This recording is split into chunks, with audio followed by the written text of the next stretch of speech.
Well, hello there, and welcome to A Film a Day with me, Jordan Woodley.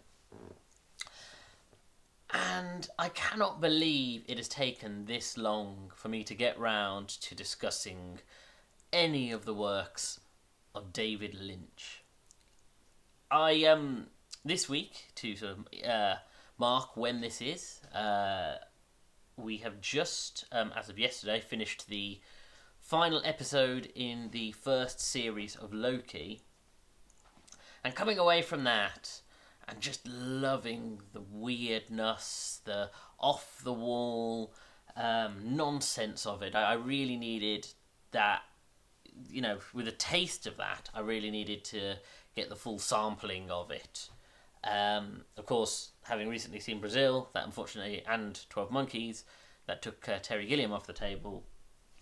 And I sort of weighed up different directors and films I could watch, but of course, after some consideration, I couldn't not watch Mulholland Drive because just there's something about David Lynch and his style and his vision. I mean, when you talk about auteurs and the craftsmanship and the specific signature that an auteur gives their work, how you know when you're watching a Kubrick film or a Spielberg film or a Nolan film,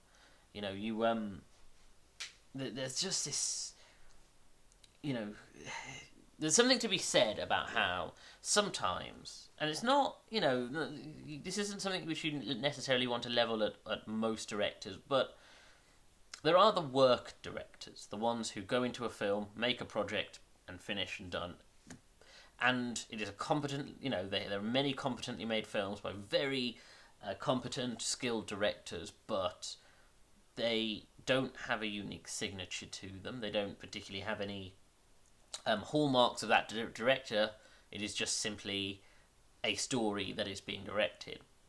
Whereas with of course, the authorship, and with David Lynch's authorship, you know when you're watching a Lynch film. I mean, he's the kind of director that isn't for everyone.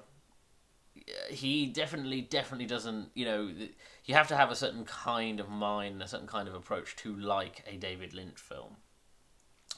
And yet, there's something about it that transcends cinema in the more traditional ideas of it, and he's definitely pushing beyond wanting to just tell stories, but wanting to create moods and colour and a spectrum of feeling that it's not conventional or within conventional narrative structure.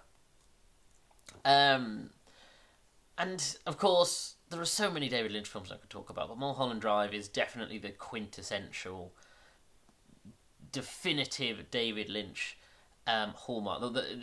I wouldn't say it's the first film that people should watch if they want to get into David Lynch. Maybe, I'm not sure.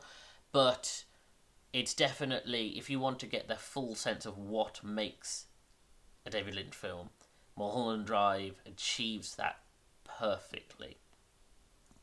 Part of me did consider talking about Fire Walk with Me, but Fire Walk with Me is so tied into the Twin Peaks story that as much as you can watch it as a film within its own right, if I was to watch it again for this, I would end up talking about Twin Peaks as a whole, and we might be here for an hour.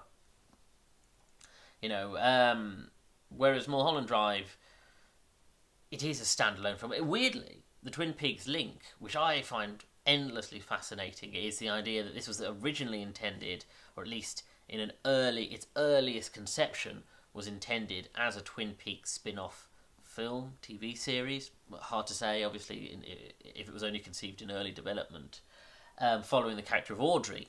And of course, looking at it, I'm like, well, it's quite obvious which character is the character of Audrey. Well, I say obvious, we'll get into why it's not necessarily so obvious, but you know that Rita, or the woman who goes by the name of Rita, to me, is definitely would have been the Audrey character going into this film. Potentially Betty, but I'm veering more towards Rita. But yeah, and you definitely get that sense of, there are some David Lynch films that go off in a completely different way, and you couldn't link it to Twin Peaks. And there are some that like Dune, that are of course properties in their own right, and it's the least Lynchian film of his filmography. But Mulholland Drive definitely feels like it could exist within Twin Peaks, but it doesn't have to because of the But going further into David Lynch's style, of course, his whole thing about dreams, parallels, the line between fantasy, reality, the transient nature of how something which can be considered quite small and something which is like a crime or a series of crimes can also, or a mystery of some kind, can also veer into the much more horror world and the much more sort of ethereal ideas of reality. And the fact is, for David Lynch, that all melds into one. Because for him, it doesn't really matter that at the heart of this, it's a very simple neo-noir. For him, it is more about expressing these ideas in their rawest form. It's funny because David Lynch as a man came from a sound design background, and yet watching his films and watching all of his material, his works, you get more of a sense of an artist. I mean, in the capital A sense of artist, as in, obviously, if you watch anything about David Lynch the man, like documentaries or features, he demonstrates a love of art and of music, but art. And you get a sense that as a director, he definitely treats the cinema lens, rather than being a way to tell a narrative or relay a story or create a setting and a world to relate to. Lynch wants to essentially create a great piece of portrait art that you watch as if you're looking at a painting and you're just trying to assimilate what is going on, whilst at the same time finding details and multiple interpretations and ways of reading it that vary wildly. It's funny, really, because if you sort of put him along, say the J.J. Abrams of the world. Now, J.J. Abrams is famously known for his mystery box storytelling, how he creates his mystery and his stories surround it, and then, unfortunately in his case, the answers tend to be somewhat disappointing, but it's about the mystery and getting to the resolution. And a lot of people would level that at David Lynch as well. Similarly, M. Night Shyamalan, who's all about weird narratives where you don't necessarily know what's going on, but you know there's going to be the other shoe is going to drop, and there's going to be some major revelation that changes the film. Of course, the Shyamalan twist is a often oft-quoted concept at this point.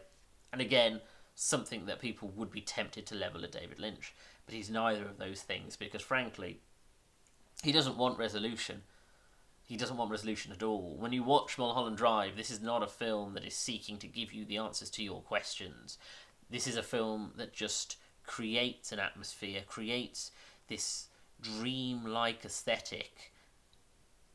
And you can sit there and go, well, I think the answer is this to this to this, but there is no validation. There's no vindication in that. There's no sense of, yes, this is the answer, this is what it was about. The point of watching it is just to process it and go, well, I think this is what the film is trying to tell me. But frankly, like a great piece of art, anyone can have a completely different reading, a different understanding, a different relationship to it, depending on their own personal experiences and biases. If you sort of throw it at like Kubrick, Kubrick, I don't think ever intended for people to have a clear linear idea of what 2001 is. Now, we, over the course of 5 decades, four decades, have extrapolated what we think 2001 is, and of course, being an adaptation of a novel, there's obviously the extra source material to work with, the idea of what the point of the story is and where you're going. But again, it's not about that. It's about the feeling and again, individual experience. Now, David Lynch is that 100-fold, because he absolutely doesn't want you to say, oh, by the end of the film, this character is this character, and this is a dream. For instance, just to sort of quickly go over the plot, although the relevance of that is... of course, we're introduced to Betty, the startup actress, the fresh-faced, naive actress who's coming into the industry, who then meets a woman with amnesia who goes by the name of Rita, because she saw the poster, I think, for the film Gilda. And then it becomes a mystery about who is Rita. And that makes up the majority of the film. And when you say it like that, it's like, okay, well, that's fairly straightforward. But again, it's anything but, because, you know, you get situations like characters who you've never met before, who only have one scene where a man is telling another man about his dream. And as you're watching this scene, you realise this is the dream. Or is it the dream? And then they leave, and then he is shown this horrifying visage that causes him to go into shock. And that doesn't relate to the rest of the story, but it is David Lynch wanting to convey an idea, almost like a blur for his thesis. It's like this short scene, this short story within this film will relate exactly the idea of what the film is supposed to be about. And of course, everyone questions the sort of ideas of, oh, you know, is the blue tint the real world and the red tint the dream, or is the red tint the dream and the blue tint the real world? So is it Betty and Rita who are real, or I forgot the names of the other two women, but you know, are they the real ones, and Betty and Rita are the dream? And again, it doesn't matter. It really doesn't matter, because that's not the point. It's not supposed to be answered. It's supposed to be felt. You know, David Lynch, as I say, has the eye of an artist, and so what he's presenting is ideas of parallels and mirroring, and of course, like in art, the whole thing of, you know, mirroring and the way that images can look the same and yet different, and how they split out. You know, there's the scene when Betty and Rita discover the body and they walk out and they both cover their mouths. And if you took that frame, there's something quite painterly about it, and the way that they've almost overlapped, so it almost looks like they're coming from the same, you know, they've come from the same source, have broken off into two different branches, and yet are doing the same mouth-covering motion. You know, that's the kind of thing he's interested in. He wants you to sort of have these moments of like you know, the dance sequences for the auditions. There is something quite dreamlike about it, and a quite you know, you could imagine it again, screenshot and like a painting. And again, there's this other layer to it about characters and you know, the way in which we interact with each other. I mean, David Lynch is the kind of person who I would think might be an alien, who has learned to live amongst humans, very much like David Bowie's character from The Man Who Fell to Earth, who knows how humans work, who knows how to be amongst them, and yet if he were to make a film, his understanding of humans would be just that little bit flawed, and just that little bit off, and there would be something not right. And I feel like if David Lynch turned out to be extraterrestrial or other interdimensional, it wouldn't surprise me, because again, the way he understands human interaction, the way he lays scenes out, you know, the fundamentals are there. The way people talk to each other, the beats, the way scenes are laid out, and yet there's something just that bit off, just that bit that you think, that's not how people talk, or it's really weird that this character keeps reaching for this, or you know, will just sort of look away at a point at which one wouldn't naturally do that. And it's the tiniest details that all of a sudden you become fixated on. The quirks and the moments that you think, why did that person do that? What does it mean? And of course that really appeals to me. It's exactly the kind of, back when I did, I'm thinking of ending things, the Kaufman aspect. And Kaufman is definitely inspired by David Lynch in terms of his style. I'm definitely very much wanting to watch these things that aren't supposed to make sense or have conclusion or revelation. They are supposed to just be experienced, and you can make sense out of them or you could not make sense out of them, but that's not the point. And again, you have, some really strong performances. I mean, Naomi Watts is really, and this is, her big, I suppose, breakout role that, and you can see why from here. And you just get this, again, your lead actresses both just work off each other so well, and you follow them for such a long time. They even though all this strange, inexplicable stuff is happening around them, you have things like the cowboy, the mysterious cowboy figure, or you have bodies turning up, and then people being a bit cavalier about these sorts of things, or people whose lives are being ruined inexplicably, like Adam, the director. And again, but at the core of it, you have the relationship between Betty and Rita, and I think that humanises it because they do feel like people, very much like Twin Peaks, where you get the strangest of strange things, and yet the humanity is there underneath it, and the human relationship, and the tragedy, and the pain of it. And as I say, to say that David Lynch is an artist in the painterly sense is not doing justice, because there's something musical about it. Of course, there are whole set pieces that are set around music, and they are the most dreamlike sequences where you just are supposed to just assimilate this strange song being sung to you. And like I said, the whole thing, Lynchian filmmaking is about dreamscapes and the idea that perhaps everything you're watching is a dream, but you're supposed to approach it like that. So if something doesn't make sense, or if someone acts weird, or if a scene changes, or the film changes tack, it's fine. It's not the point. It's the point of the experience that you're supposed to, like a dream when something changes and you just accept it.